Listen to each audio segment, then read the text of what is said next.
Capítulo 1. La noche en que la inocencia murió.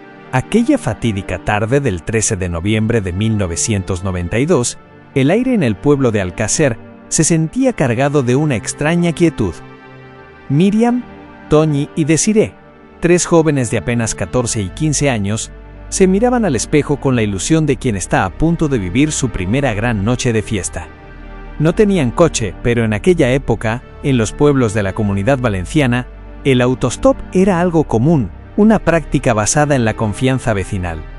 Nadie podía imaginar que en las sombras de la carretera, el mal absoluto estaba acechando en un Opel Corsa blanco. El momento en que cerraron la puerta de aquel vehículo fue el último instante en que el mundo supo de ellas. La desaparición no fue solo un caso policial, fue el inicio de una... Capítulo 2. La oscuridad en las montañas de la Romana. El hallazgo de los cuerpos, 75 días después, fue una de las crónicas más negras de la historia forense mundial. Los apicultores que caminaban por el barranco de la Romana no encontraron solo cadáveres, encontraron un monumento al horror.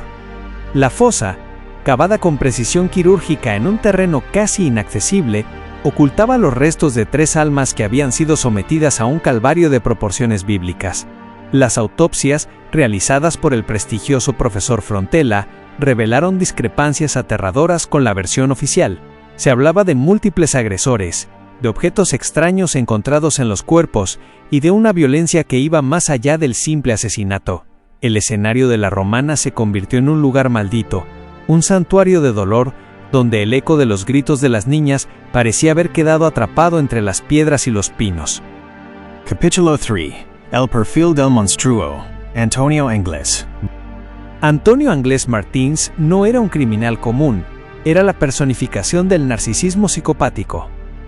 Con una inteligencia fría y una capacidad asombrosa para el disfraz, Anglés burló a miles de agentes de la Guardia Civil en una huida que hoy se estudia en las academias de policía. Su escape de la vivienda de Catarroja, saltando desde una altura mortal y desapareciendo en la maleza, fue solo el comienzo de una odisea de sangre y engaño. Se dice que robó identidades, que amenazó a familias enteras y que finalmente se convirtió en un polizón en el barco City of Plymouth. Su desaparición en las gélidas aguas cerca de la costa de Dublín dejó una pregunta abierta que aún quema en el corazón de España. ¿Es posible que un hombre tan buscado simplemente se desvaneciera en el océano? ¿O hubo manos poderosas que facilitaron su exilio para que nunca hablara? Capítulo 4. Las sombras del poder y la conspiración. El juicio de 1997 fue un circo mediático que ocultó más de lo que reveló. Mientras Miguel Ricard se sentaba en el banquillo, una teoría paralela crecía en las calles.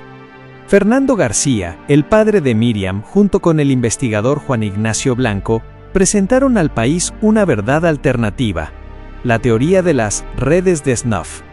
Sugerían que las niñas no fueron víctimas de dos delincuentes de poca monta, sino que fueron entregadas a una élite de hombres poderosos para rituales oscuros y filmaciones prohibidas. Hablaban de cintas de vídeo escondidas que mostraban rostros conocidos de la política y la alta sociedad. Aunque el sistema judicial calificó estas teorías de delirantes, la duda sembrada fue tan profunda que hoy, 3 décadas después, el 60% de los españoles cree que la verdad completa sobre Alcácer nunca se contó en el tribunal. Capítulo 5. El eterno retorno al dolor. Hoy, el caso Alcácer vive en una dimensión entre la leyenda urbana y la tragedia histórica. La liberación de Miguel Ricard en 2013, bajo una lluvia de críticas y odio social, recordó a todos que el castigo nunca es suficiente para tal magnitud de maldad. El misterio sigue alimentándose de nuevos hallazgos biológicos.